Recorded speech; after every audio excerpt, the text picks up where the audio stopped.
Despite a track record of hosting successful international sports events, there seems to be this effort to disrupt, to discredit the Beijing Games as much as it can and well before the Games opens. Victor, what do you think is the logic or emotion that's behind this initiative to trash the Beijing Games?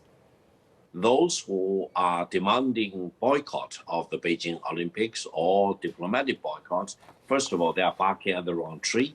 Secondly, their attempts are futile, and the Beijing Olympics will be a great success despite of their repeated efforts of vilifying the Beijing Olympics. I would say they probably want to blackmail China or vilify China, and for lack of other good excuses, they just want to jump onto this bandwagon as if boycotting Beijing Olympics will do honor to their own country.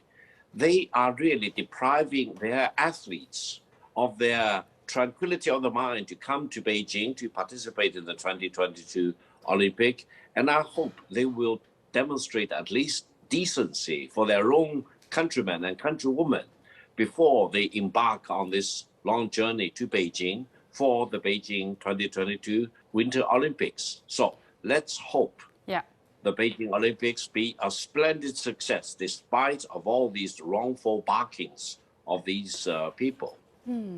Carlos, tell us about your observation on this issue. You have been campaigning very hard against any attempts to stoke a new Cold War. Do you see such media reports or such, manipulation of public discourse being part of the attempts, or do you see it differently? Yeah, it seems to me the media in the West particularly falls very easily into this pattern of swallowing and reproducing propaganda of this nature because it exists within a context, within an environment of propaganda and anti-China hysteria, frankly, that's been building up for years now in relation to Xinjiang, in relation to Hong Kong, regarding the South China Sea, regarding Taiwan province, regarding the origins of the coronavirus pandemic.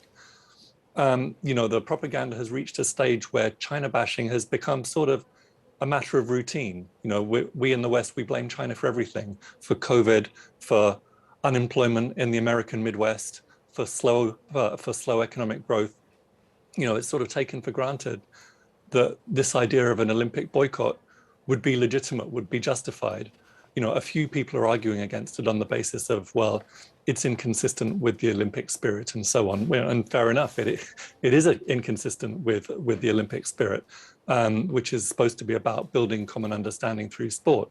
But nobody's talking about, well, does China deserve to be boycotted? Has China really committed these human rights abuses that it's accused of? Does it need to be punished? China's already been subjected to trial by media and has been pronounced guilty on that basis. The irony being that, we're talking about countries, the US, Britain, Canada, Australia, and so on, that consider themselves to be advanced democracies that adhere to the rule of law. Well, a basic principle of the rule of law is that the accused party is innocent until proven guilty. But the fact is, we've got this broader context of a propaganda war against China, which is being promoted by very specific elements within the US's allies, that have a vested interest in escalating tensions with China, particularly the military-industrial complex. And often these stories that appear in the media have been placed there by think tanks such as, for example, the Australian Strategic Policy Institute. And so it's actually no coincidence. Which is funded by US governmental money as well. That's right. It's funded by the US Department for Defense, the Australian Department for Defense, and Lockheed Martin, and Boeing, and a number of other arms companies. I'm going to give Andy 1 minute maybe to wrap up. I think if there is a diplomatic boycott of the Olympics this year, it will be a real shame. And I think it would be a really good opportunity for diplomats from all over the world to come and see how COVID-19 is best dealt with, especially with the unique situation here. So I think it'll be a great shame if they don't come. They could learn a lot.